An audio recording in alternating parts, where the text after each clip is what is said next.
Արցախի պատմության փոքրիկ ոսկեդարն է Խամսայի մելիքությունների շրջանը։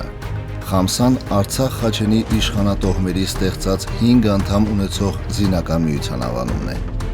Նրանց տիրությունները մոտավորապես համընկնում են Արցախի հանրապետության տարածքին։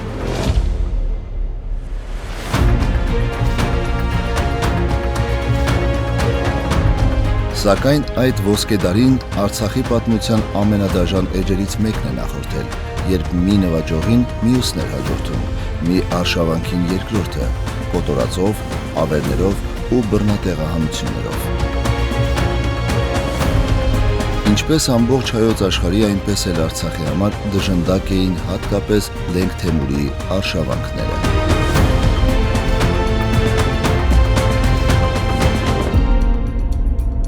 Հատկապես արևելյան գավառները ենթարկվեցին ուրեմն էթնիկական զտման, բռնագաղթ տեղի ունեցավ եւ կամաց-կամաց բնակչությունը սկսում էր դեպի նախալեռնային եւ լեռնային շրջաններում կենտրոնանալ, հատկապես հայ բնակչությունը, եւ այդ մասին 19-րդ դարի ուսումնասիրողները պատմիչներն են նշում այդ մասին նշում է Մակար Բարխուդարանց, այդ մասին նշում է Միրզա Յուսուֆ Ներսեսով, օրինակ Միրզա Յուսուֆ Ներսեսով տալիս է կոնկրետ թե ասենք այդ հարթավայրային շրջաններից որտեղ են տեղափոխվել բնակչությունը, հետագայում բավականին շատ այսպես դժվեց մեր հայ բնակչությունը հայոց արևելից կողմանքում թուրք-պարսկական պատերազմների ժամանակ, դա արդեն իսկ 16-17-րդ դարերն էին եւ այդ ժամանակաշրջանում յուրաքանչյուր արշավանք մի կատարյալ պատուհաս էր հայ բնակչության գլխին։ Այդ մասին հարուստ պատմագիտական նյութ կա ոչ միայն հայկական պատմագրության մեջ, նաև օտար աղբյուրներն են բազմաթիվ փաստեր պահպանել այդ ժամանակահատվածում հայությանը պատուհասած ողբերգությունների մասին։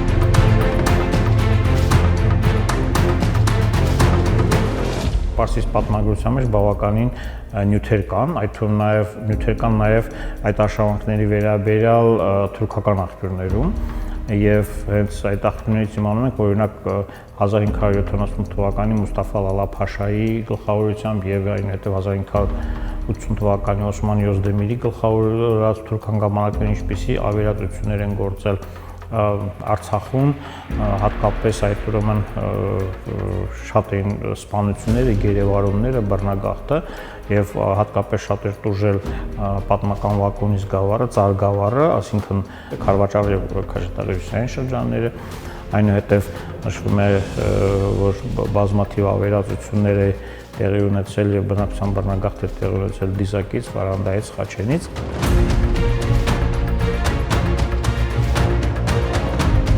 Վիճակը քիչ թե շատ կարգավորվեց 17-րդ դարում, երբ պատերազմները պակասեցին։ Հենց այդ ժամանակահատվածին է վերաբերում Արցախում մելիքությունների վերելքը։ Այդ ընթացքում աստիճանաբար վերականգնվեց տարածաշրջանի ժողովրդագրական դիմագիծը։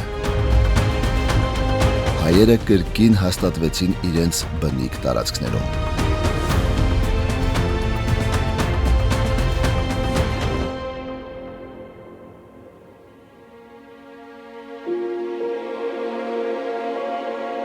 Հայկական մելիքությունների տարածքում մինչև Խամսայի ուրեմն ձևավորումը բավականին հայկական հուզ բնակչություն կար, սկսած Արաքս գետից մինչև ուրեմն Գանձակի մատույցները։ Պետական իշխանության բացակայության պայմաններում այս ծանր ժամանակահատվածում եկեղեցին էր մնում ազգային արժեքների շուրջ ժողովրդին համախմբված պահողը։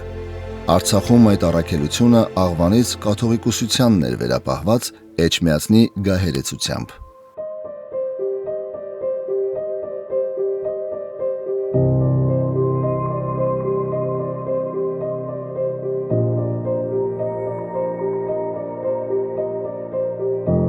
Աղվանից կաթողիկոսների դերին եւ ազդեցությանը ժամանակին բավականին դիպուկ գնահատական էր տվել Լեոն, նշելով, թե Աղվանից կաթողիկոսները երբեմն շատ ավելի ճկուն էին աշխատում, քան հենց իրենք Արցախի մելիքները։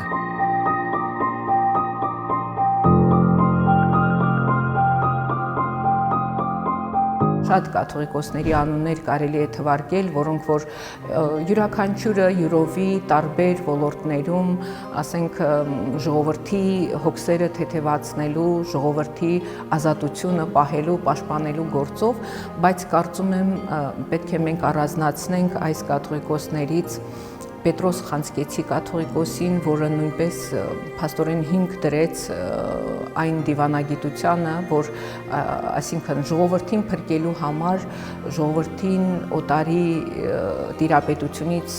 ազատելու եւ ավելի բարվոք պայմաններ ժողովրդի համար ստեղծելու համար նա անգամ փորձում էր դաշնակիցներ գտնել եւ այն ժամանակ հասկացա, որ եւ թերևս միակ հուսալի եւ ավելի ճիշտ այդ ժամանակաշրջանի համար իհարկե դաշնակիցը կարող է լինել Ռուսաստանը, որովհետև ռուսական կայսրությունը նպատակ ուներ այսօր Կովկասում իր գերիշխանությունը հաստատելու։ Իհարկե ես կարող եմ առավելապես շեշտել եւ Եսայի Հասան Ջալալյան կաթողիկոսին, որ իր ամբողջ գործունեությունը ներդրել է ժողովրդի ազատությունը պահելու, պահպանելու, ժողովրդի համար անկախ, այսպես ասեմ, պայմաններ ստեղծելու, անգամ օտարի տիրապետության պայմաններում։ Նրա հաջորդներից ես կարող եմ հատկապես շեշտված նշել Հովանես կաթողիկոսին, որը աթոռակալել է փոքրինչ ուշ 1763-1786 թվականին։ Հովանես կաթողիկոսի ժամանակ աթոռակալության շրջանը դա մի այնպիսի ժամանակաշրջան էր Ղարաբաղի համար շատ ծանրագույն, ես կասեի, Ղարաբաղի խանության, այսպես ասեմ, ժամանակահատվածն էր դա, երբ Ղարաբաղում իշխում էին Փանահը, Փանահից հետո Իբրահիմ խանը, որոնք ամեն առիթով անասելի ծանր պայմաններ էին ստեղծում ինչպես ժողովրդի, այնպես եւ հոգեվոր առաջնորդության գործունեության համար, բայց եւ այնպես բոլոր այդ ծանրագույն պայմաններում Հովանես կաթողիկոսը չէր խորշում նորից պայմաններ փնտրելու Ղարաբաղի խանի ճիրաններից ժողովրդին ազատագրելու համար։ Չմոռանանք նրա հանդիպումները այն ժամանակաշրջանում տարածաշրջան ժամանած Հովսեփ Էմինի հետ, որի հետ ծրագրեր էր քննարկում ժողովրդին ազատագրելու եւ նրա գործունեությունը բնականաբար չի վրիպել նաեւ Իբրահիմ խանի ուշադրությունից եւ մենք ինչպես գիտենք նրան ձերբակալել են եւ Շուշիի բանտում խեղտամահ անելով շատ դաժան կերպով նրան սպանել են։ Այնպես որ մեր հոգեվոր գործիչների շարքում կարելի է շարքը այսպես թվարկել եւ նրանցից յուրաքանչյուրը յուրովի դերակատարություն է ունեցել մեր ժողովրդի կյանքում։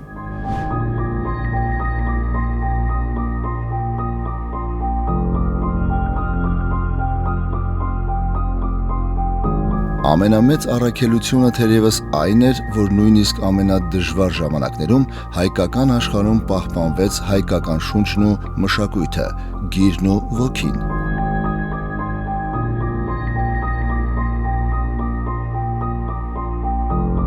Պետք է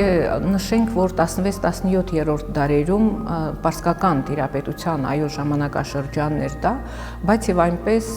որոշակի ինքնավարություն ունեին Խամսայի մելիքությունները եւ այդ ինքնավարությունը բնականաբար միշտ էլ իր դրական արդյունքներն է ունեցել, ինչպես մեր հոգեվոր կյանքը կազմակերպելու, կրթական կյանքը կազմակերպելու, իսկ մենք գիտենք, որ պետականության բացակայության պայմաններում միշտ էլ մեր եկեղեցին իր վրա է վերցրել ժողովրդին լուսավորելու, ժողովրդին կրթելու այս ես կասեի ազգանպաստ առաքելությունը։ Եվ այս իմաստով այո մեր գրեթե բոլոր եկեղեցիներին կից գործում էին դպրոցներ գյուղական վայրերում։ Հայահոծ բնակչության առկայությունն ազգային իշխանության որոշակի դրսևորումներ ունենալու կարևոր պայման էր։ Արցախը հայկական լեռնաշխարհի եզակի կղզյակներից մեկն էր, որտեղ այդ հնարավորությունը դեռ չկար։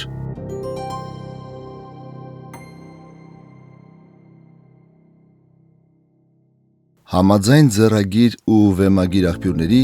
մելիքական տները հինավուրց Արցախ Խաչենի իշխանական տան շարավիղներն էին։ 16-րդ դարի սկզբին հանդես էին գալիս մելիք տիտղոսով։ Նրանց իշխանությունը Մելիքական իրավունքները ավելի կանոնավորվեց Պարսից շահ Աբբաս I-ի օրոք 1603 թվականից։ Քաշաթաղի Մելիքության կազմում գտնվող գյուղերից, ասենք Սթունիսի եկեղեցին, Եռանավ բազիլիկը եւ օրինակ ասենք նույն ձևով Ավետարանոցի եկեղեցին, Ցորի ամենափրկիչ եկեղեցին, ուրեմն Ծամձորի եկեղեցին, Սուրբ Աստվածածինը, նույն ձևով Խանց գյուղի Սուրբ Ստեփանոսը ժամանակ կառուցվեց Հերհերի, ուրեմն Սուրբ Գրիգորիսը 1691-ին կառուցվեց Երից մանկած վանական համալիրը։ Ահա այդ ամեն ինչը բերեց նրան, որ քիչ թե շատ ամենալի պայմաններ ստեղծվեց Արցախում եւ բնականաբար նրա դրան նպաստեցին նաև մելիքությունները, որոնք արդեն կարողացել էին պարսկական արքունիքի հետ իրենց հարաբերությունները պարզել եւ պահպանել պետականության այն սաղմերը, որը ուրեմն գոյություններ եւ փաստորեն Արցախում, մասամբ նաեւ Սյունիքում եւ Գեղարքունիքում էին այդ ժամանակաշրջանում պահպանել ահա այդ պետականության սաղմերը իդեմս մելիքությունների։ Խամսայի մելիքությունների ձևավորման նախօրեին Արցախում արդեն արձանագրվել էր տեղական իշխանական տների որոշակի վերելքը։ Մելիք տիտղոսն արդեն լայն տարածում ուներ։ Յուրաքանչյուր մելիքությունում վարչաքաղաքական միանձնյա գլխավորը մելիքն էր, իսկ զինական գործերը տնօրինում էին հիմնականում հարյուրապետերը, որոնք սովորաբար նշանակվում էին մելիքական տան անդամներից։ Խամսայի մելիքությունների զորավար հարյուրապետերը ակտիվ գործունեություն ծավալեցին առանձնապես 18-րդ դարի սկզբի ազատագրական շարժումների ընթացքում։ Դրան նպաստեց նաև Իսրայելորու եւ Գանձասարի կաթողիկոս Եսայի Հասան Ջալալյանի ակտիվ գործունեությունը։ 18-րդ դարի սկիզբն առանձնացավ պարսկական տիրապետության դեմ մղվող պայքարով։ 1723-ի ընթացքում մեծ եւ փոքր սեղնախները հաջողությամբ հետ մղեցին Երևանի խանի հարձակումները։ Արցախում սպասում էին տարածաշրջան ռուսական ուժերի մուտքին։ Այն որոշ ժամանակով հետաձգվեց 1724-ի ռուս-թուրքական պայմանագրի պատճառով։ Այս փուլում հիմնական վտանգը դարձավ Օսմանյան Թուրքիան։ Նրանից պաշտպանվելու հարցում մելիքների միակ հավանական դաշնակիցը կարող էր լինել երեկվա հակառակորդը՝ Իրանը։ Համագործակցությունը փաստող պայմանագիրը կնքելու հարցում մեծ դերակատարություն է ունեցել Աղվանից կաթողիկոսությունը։ Այն հոգևորի հետ է այս շրջանում, նաև քաղաքական հարցերում վճռորոշ դեր ուներ։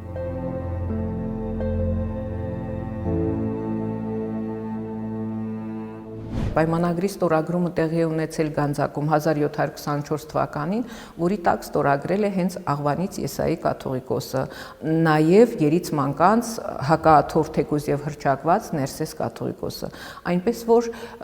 ես կարծում եմ, որ երբ որ երկրի շահը ժողովրդին պաշտպանելու, ժողովրդին տարատեսակ վտանգներին դիմակայելու համար նախապատրաստելու առումով, եթե անհրաժեշտ է եղել դաշնակցել Իրանի հետ կամ Ռուսաստանի հետ, ապա այստեղ բարեբախտաբար մեր հոգևոր առաջնորդները շատ ճիշտ կողմնորոշում են հանդես բերել եւ այդ կողմնորոշման շնորհիվ փորձել են փոքրինչ, ինչպես ասում են, թեթևացնել ժողովրդի հոգսերը եւ ժողովրդին առավելապես պաշտպանել տարատեսակ վտանգներից։ Հաջորդած մոտ 1 տասնամյակը ծանր շրջան էր Արցախի համար։ Սաղնախները կենաց մահու պայքար էին մղում ժամանակ առ ժամանակ մինչև հայոց արևելից կողմերը հասնող թուրք հրոսակների դեմ։ Ինքնապաշտպանական զորքերի համար մեծ կորուստ էր Եսայի կաթողիկոսի մահը 1728 թվականին։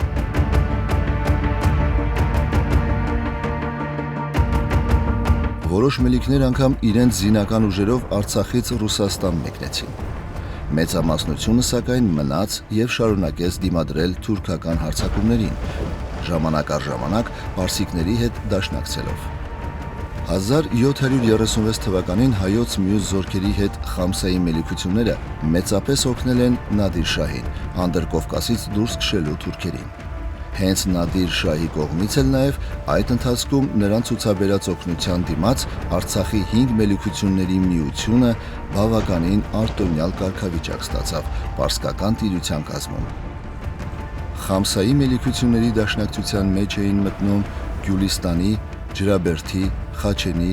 Վարանդայի և Դիզակի մելիքությունները, որոնց տիրույթները տարածվում էին Գանձակի սահմաններից մինչև Արաքսի ափերը։ Ամենավերևում դա Գյուլիստանի մելիքությունն էր, որտեղ իշխում էր Մելիք Բեգլարյան մելիքական ընտանիքը։ Առաջին մելիքը այս տոհմի մեջ իշխանություն կրողը հայտնի Սևաբովն էր, որի տապանակարի արձանագրությունը մահվան թվականը 1632 թվականն է։ Ես վերջերս իմ գործընկերներից, ովքեր Թալիշի գերեզմանոցում պեղումներ էին արել եւ վերահայտնաբերել էին տապանակարը, ինձ տրամադրեցին նկարը, որի վրա հստակ ընթերցվում էր թվականը, հայոց հայկական տարեգրությամբ էր 1632 թվական, այսինքն մելիքությունը 17-րդ դարի սկզբներից արդեն սկսել է գոյություն ունենալ, այնուհետև գալիս էր Ջրաբերդի մելիքությունը, որտեղ իշխում էր Մելիք Իսրայելյան մելիքական տունը, նրանք Զանգեզուրից էին տեղափոխվել Ջրաբերդի գավառ եւ հիմնել մելիքությունը եւ ըստ եղած սկզբնաղբյուրների տեղեկությունների մելիքությունը սկսել է իր գոյությունը 17-րդ դարի 70-ական թվականներից։ Առաջին մելիքը, որ աղբյուրներում հիշատակվում է, Մելիք Եսայի Մելիք Իսրայելյանը այդ թվականներից է 1670-ական թվականներից։ Հաջորդը դա Խաչենի մելիքությունն էր, հայտնի Հասան Ջալալյան իշխանական տոհմով։ Ուրեմն այստեղ ինչն է կարևոր, որ տոհմի անդամներից մեկը Գանձասարի կաթողիկոսական աթոռներ զբաղեցնում, իսկ մյուս անդամը զբաղեցնում էր Խաչենի մելիքի պաշտոնը։ Այսինքն այդպիսով սերնդեսերունդ եւ մելիքություններ փոխանցվում եւ կաթողիկոսություններ փոխանցում։ Ավելի հարավում գտնվում էր Վարանդայի մելիքությունը, որտեղ իշխում էր Մելիք Շահնազարյանների մելիքական ընտանիքը, նրանց մելիքանիստը Ավետարանոց կամ Շանաղջի գյուղն էր եւ ինչպես արդեն նշեցի, Շահ Աբբաս առաջինի կողմից էր առաջին մելիքի իշխանությունը հաստատվել, դեռևս 17-րդ դարի սկզբներին 1606 թվականին դա Մելիք Միրզաբեկ Մելիք Շահնազարյանի իշխանությունն էր եւ այնուհետեւ իշխանությունը նրանց շարունակվեց մինչեւ 19-րդ դարի 30-ական թվականները, վերջին մելիքը դա Մելիք Խուդադադ Մելիք Շահնազարյանն էր, որ այդ տիտղոսը ուներ, որը համաձայն նրա տապանակարի արձանագրությամբ մահացել է 1833 թվականին, այսինքն այդ ամբողջ ընթացքում իշխանությունը